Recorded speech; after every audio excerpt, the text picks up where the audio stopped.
आता पाहणार आहोत राजकीय बातम्या। अधिकाऱ्यांसोबत कसा वागतो 35 वर्ष झालं माध्यमांना माहिती। मुख्यमंत्र्यांनीही माझ्या भूमिकेची नोंद घेतली आहे।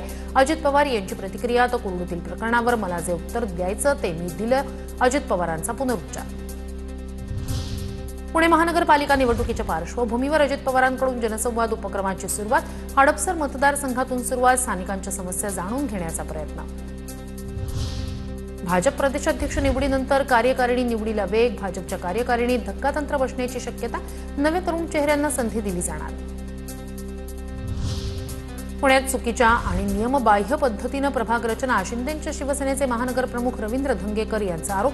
पुण्याचे महापालिका आयुक्त सत्तेच्या ओझ्याखाली वाकलेत। धंगेकरांचा आरोप। काँग्रेस विरोधात चित्रा वाघ यांच्या उपस्थितीत भाजपचा मोर्चा। मोदींच्या आईंबाबत एआय व्हिडिओ बनवल्याच्या निषेधार्थ आंदोलन।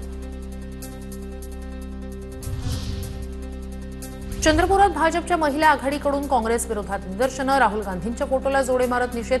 मातृशक्तीचा अपमान केल्याचा आरोप। पंतप्रधान मोदींचा मणिपूर दौरा बकवास आणि ढोंग। मोदींच्या मणिपूर दौऱ्याकडे गांभीर्यानं पाहत नाही, संजय राऊतांची टीका। सध्या 10 पैकी 8 लोकांना कृषी मंत्री कोण हेच माहिती नाही। कोणी रमी खेळण्यात तर कोणी मारामारी करण्यात गुंग आहे। सरकारला जाग करण्याचं काम करावं लागेल, उन्मेष पाटील यांचं वक्तव्य। वक्फ सुधारणा विधेयक 2025च्या वैधतेला आव्हान देणाऱ्या याचिकांवर सुप्रीम कोर्ट सोमवारी अंतरिम आदेश देणार। 22 मे रोजी वक्फ सुधारणा कायद्यावरील अंतरिम स्थगितीच्या मुद्द्यावर सुनावणीनंतर कोर्टाकडून निर्णय राखीव।